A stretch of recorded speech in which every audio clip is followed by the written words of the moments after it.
Sa video natin ngayon, hindi ko kayo tatakutin pero mag-share ako ng mga shocking realities about the United States. Bakit shocking? Kasi hindi natin masyadong tinitingnan itong side na to ng realidad eh. Kapag may pangarap kang pumunta ng Amerika, ang lagi mong iniisip, ay, ang ganda-ganda ng Amerika. Ang sarap-sarap ng buhay sa Amerika, di ba? So, pero may shocking realities din ang Amerika. Mabuti na yung alam natin kaysa ma-discover na lang natin along the way. So, sabi nga niyan ng isang Chinese writer na very popular ang kanyang libro, Know Your Enemy. Yung enemy na yon is it's the fear of the unknown. Mas marami tayong hindi alam, mas nakakatakot. 'Di ba? So, ito yung alamin natin yung 10 shocking realities about the USA. So, sabi na ng karamihan, the USA is a land of opportunity and innovation. Totoo naman 'yan talaga.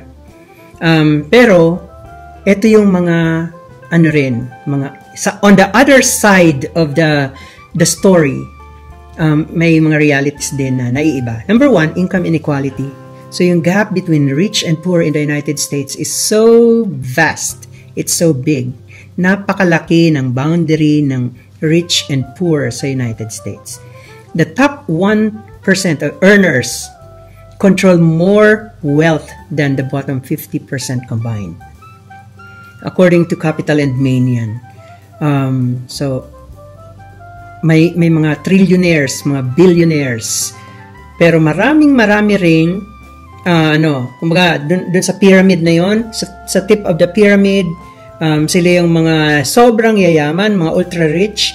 Dito sa baba ng pyramid, ito yung napakaraming pobre.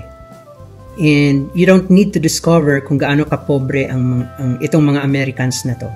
Dahil kung minsan mas masahol pa ang kapobrehan nila sa mga pobre sa atin sa Pilipinas.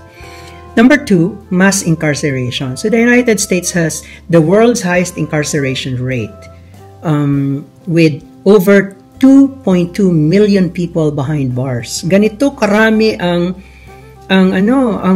preso, ang mga bilanggo sa Amerika. And this disproportionately affects minorities. Marami ang minorities, maraming Asians, maraming Blacks, maraming Latinos ang nasa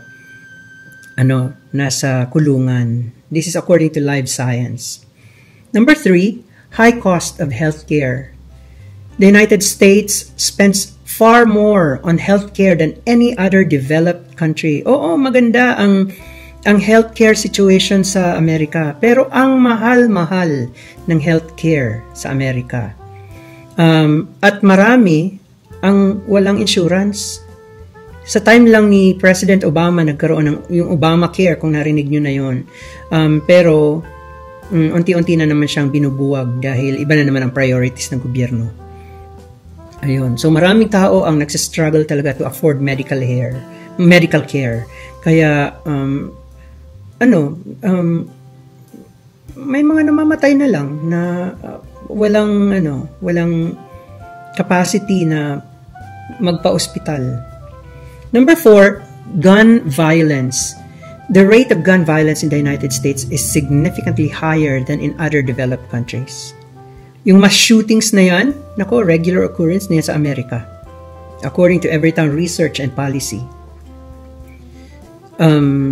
Mahirap. Kaya kami, ako nasa education sector ako, yung yung lockdown drill namin, regular yun. Tinuturuan ng mga bata kung paano sila magsa-survive in a worst situation, na kung saan may shooter sa labas o nakapasok na, paano ka magsa-survive. Number 5, racial disparities. So people of color in the United States face discrimination in many areas of life, including education, employment, and criminal justice. Maraming mga people of color, ang mga Asians, mga Latinos, mga Blacks, ang may trabaho nga pero ang baba-baba rin naman ang sahod. Hindi healthy ang buhay nila.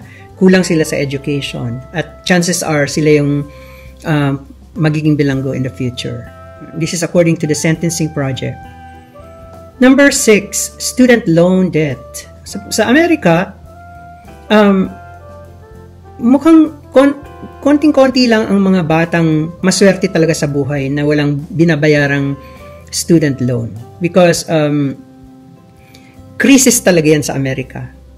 Na trillions of dollars ang student loan debt ng mga Amerikano para lang makapagtapos ng college, para lang makapagtapos ng graduate school.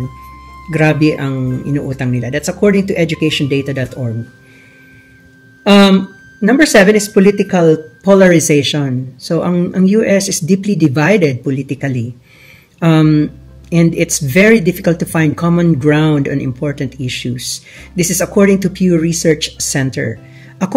There are times, and a lot of times, na hindi na ako nanonood ng news sa Amerika. Magti-TV Patrol na lang ako sa YouTube. Mas masaya pa. Kasi, sa Amerika, highly politicized ang lawmaking.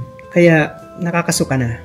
Anyway, number 8, crumbling infrastructure. So, America's infrastructure, including roads, bridges, and dams, is aging. Sasabihin nyo siguro, ay, ang gaganda ng bridges, ng roads nila, ang ganda-ganda ng engineering. Ang problema doon, matagal na kasi silang ginawa. Kaya, crumbling na. Recently, during the time of this recording, nagkaroon pa lang ng mishap yung Scott Key Bridge sa Baltimore. Francis Scott Key Bridge. Ito yung isang bridge na nagta-traverse sa gitna ng river, ng malaking river. So sa isang sa isang siko ng dali, yung isang cargo boat, nag-collapse buong yung lawak na yun ng bridge, nag-collapse yun. So ganyan naka-vulnerable ang mga daan dito ang infrastructure dito sa Amerika. Nagpapasalamat na lang kami na hindi masyadong matindi ang mga lindol dito. Kasi kung matindi ang lindol, mas marami ang casualties dahil hindi na ready ang mga old infrastructures.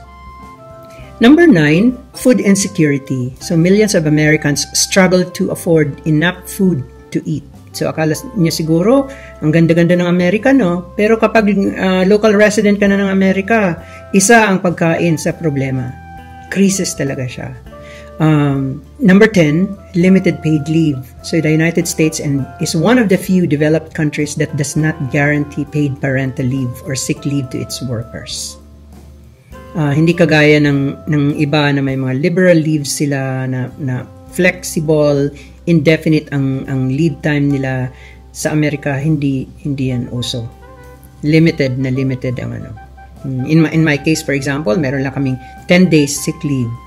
Meron kaming 10 days annual leave. Yung annual leave na yon, naka-allocate na yon sa spring break, sa winter vacation namin. Christmas vacation. So, wala. Bawal magkasakit.